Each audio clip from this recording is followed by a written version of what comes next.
Senate Bill 2347, methamphetamine, revising the penalty for simple possession of certain amount. Senator Sparks. Thank you, Mr. Chairman. Pertinent language in this bill is on line 248 through 283. I had dropped this bill a couple times over the years. Currently, the law is that if you have a tenth of a gram up to 2 grams, it is a 3-year crime of the possession of methamphetamine. Methamphetamine is a very, very serious drug across this state. Particularly in my region, I see a ton of cases, backs up the crime lab, et cetera, et cetera. The concern that I have is I've seen a lot of felony cases indicted, meaning the prosecutors take the time to present a case to the grand jury, indict the case on a 0.17 grams, a 0.22 grams. And those cases are usually going to end up in diversion, but yet we're using the crime lab. We're using the resources of the state. And the delay in the crime lab getting results usually means I'm a year or greater until I'm indicted. So if somebody's using methamphetamine, I've never met a casual methamphetamine user. They have a problem.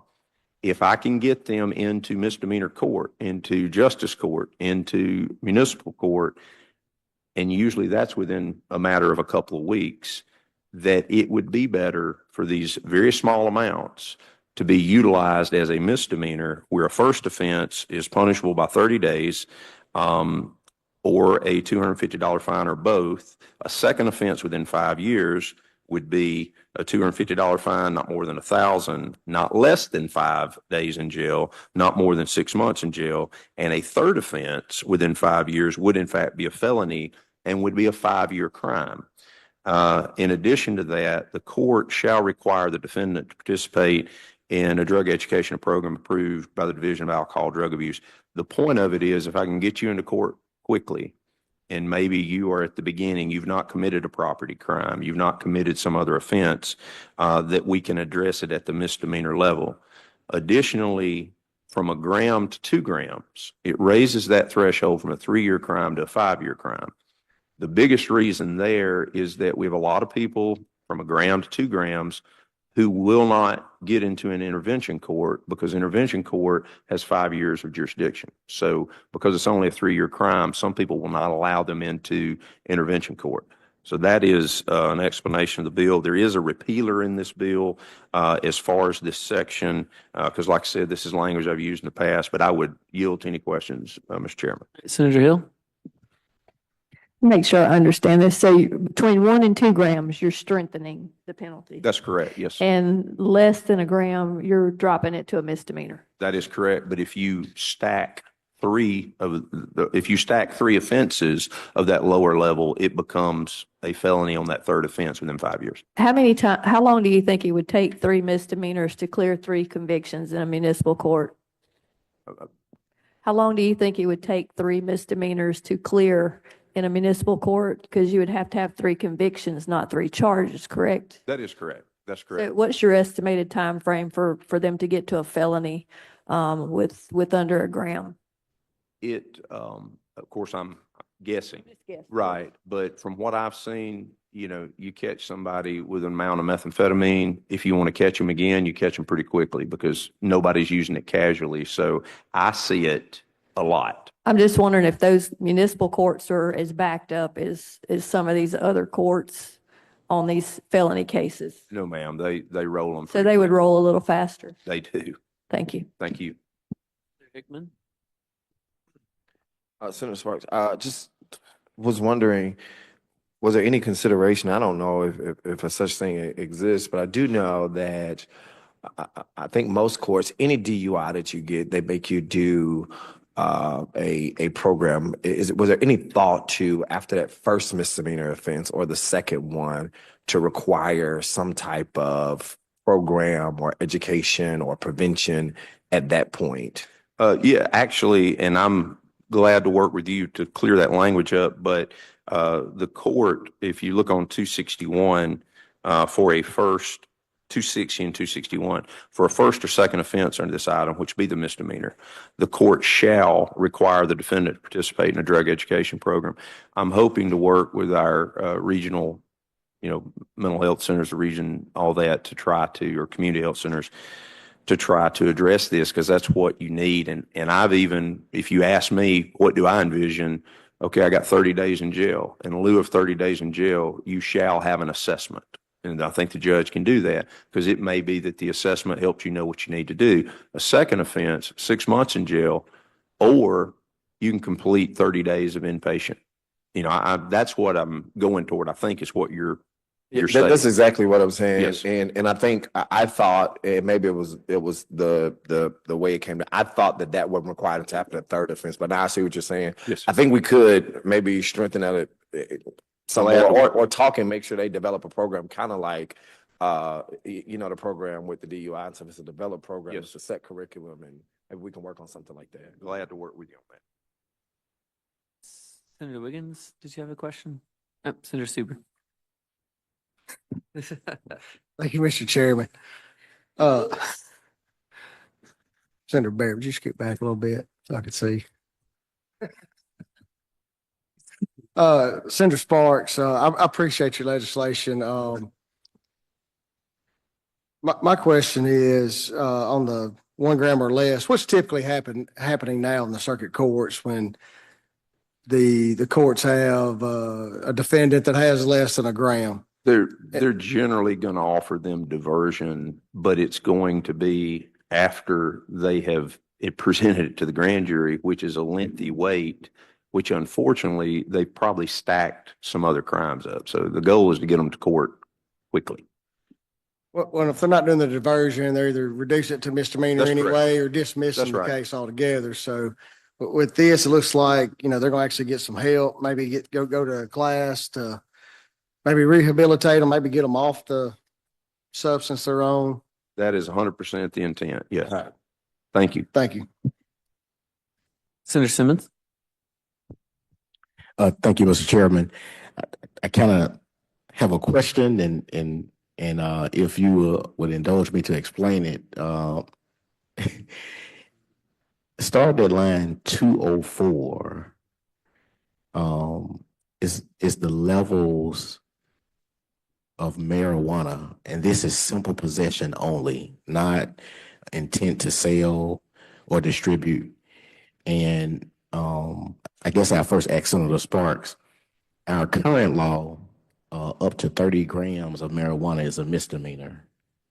Correct. And at line 205 to 211 is the part of the statute that allows 30 grams of marijuana to 250 grams to be treated either as a misdemeanor or felony. Do you agree with that?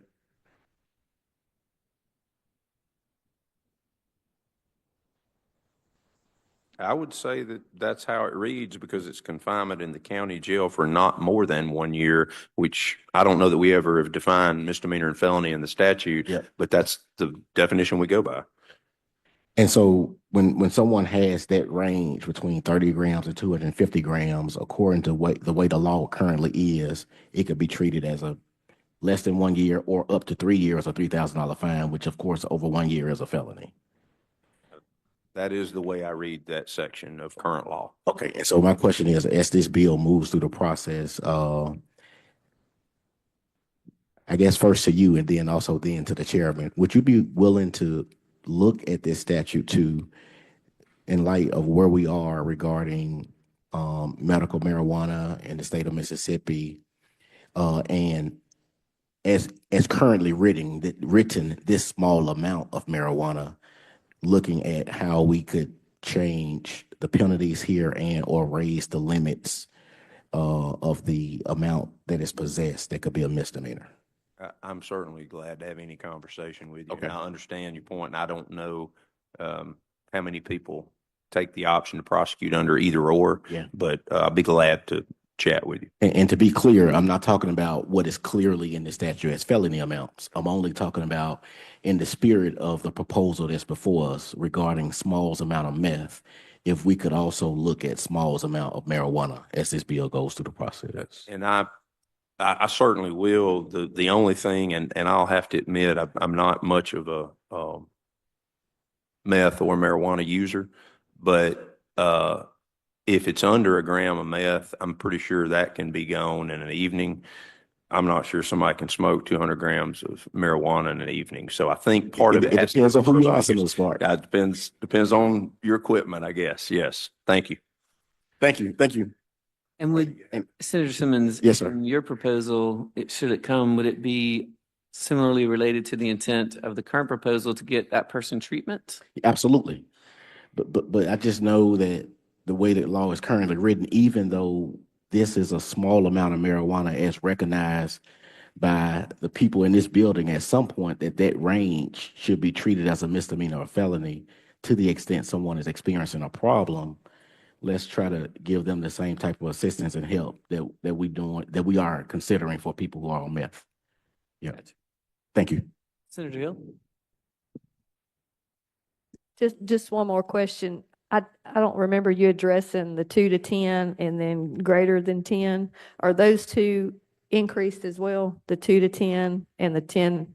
I 10 think to that is 20? existing law. I don't. Okay, because it's all underlines why I'm asking. Well, it's because they broke out, and I'll double check that for Okay. you, Senator, but they broke out methamphetamine into separate lined areas, but I will double check So that. you But think the only thing changed is less than 1 and 1 to 2? that was the intent, yes. Okay, thank you. Thank you. Senator Wiggins? Thank you, Mr. Chairman. Few questions. So, meth, as you said, from my understanding, and not that I've done it obviously, but is very addictive and high. Thank you, Senator. Highly addictive, which is why we've had the higher penalties. But your point about getting treatment is what is very accurate, because the sooner you get them treatment, the sooner we can get to the problem.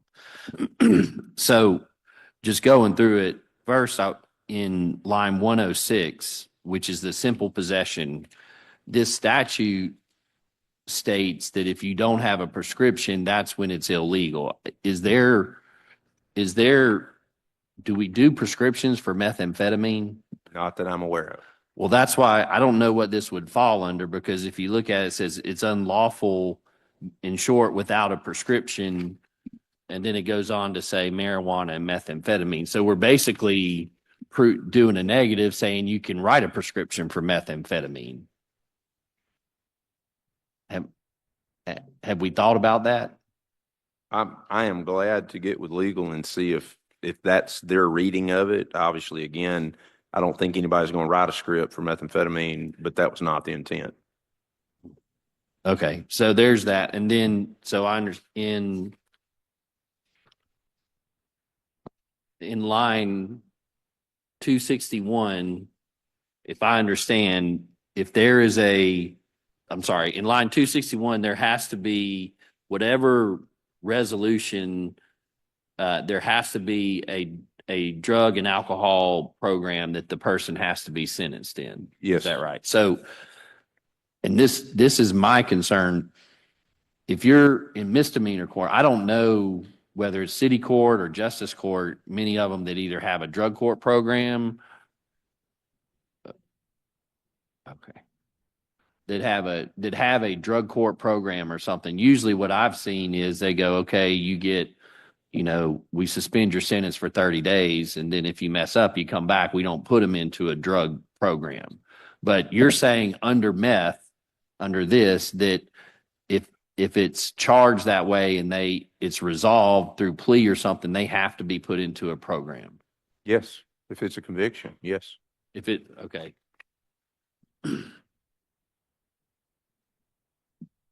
And so across the state, I'm just making something up, but in Vicksburg City Court, will they be able to put them in a program there?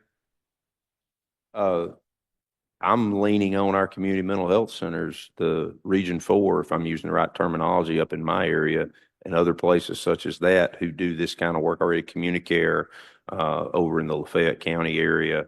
Those organizations would be the ones that I would say would be most apt to be utilized, because that's who our courts use today in most of these circumstances, even on the circuit side.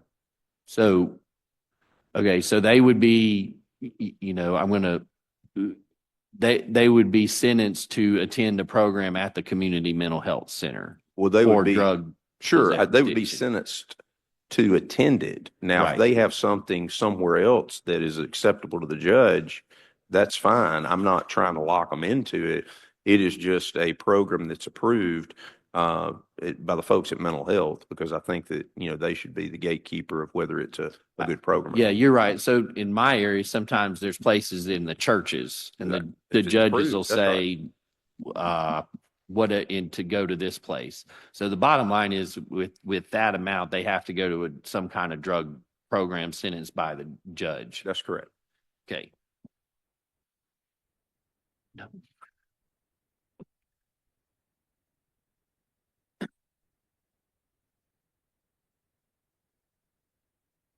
And the problem that you're trying to, so let's say there's 0.1, if my numbers are right, 0.15, that would be under your bill, that would be a misdemeanor. That's correct. Okay.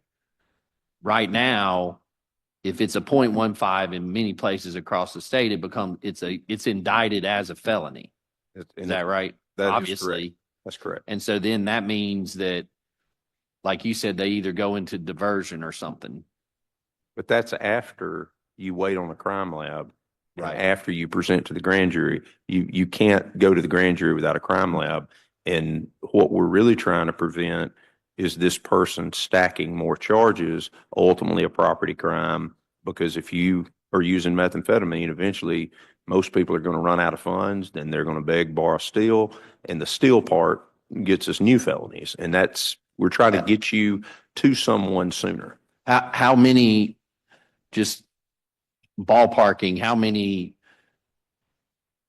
indictments, let's say of like 0.15 gram or under that, just alone end up going to prison? That you know. Will end up going to prison if I plead guilty on a 3-year crime and then I violate because I never got any treatment. I just If went you there and violate, pled, right, and then I'm going to prison. So I would say a lot of them. because they're violating on the That's probation. correct. They Okay. may not be sentenced. The judge could sentence them right out of the gate on the first Even a offense. first-time offender? They could. I mean, that's what the statute allows. It's 3 years incarceration. Right. So it's getting, they call it swift and accountability. So if we can get them swift and accountable, resolution, then it's going to take more. So as what you're describing is by the time it goes to the crime lab, it does all that, it's going to be 9 months or something. In the meantime, they're off in other problems. That's correct. Okay. All right.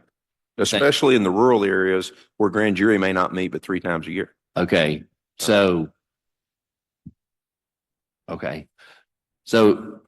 how did that, if it comes back, well, that's okay. I got it. Thank you. Thank you. Okay, good questions. Anybody else? Senator Hill? It's just going to clarify that there is prescription methamphetamine listed on the DEA's website to treat ADHD and obesity, but it's only one.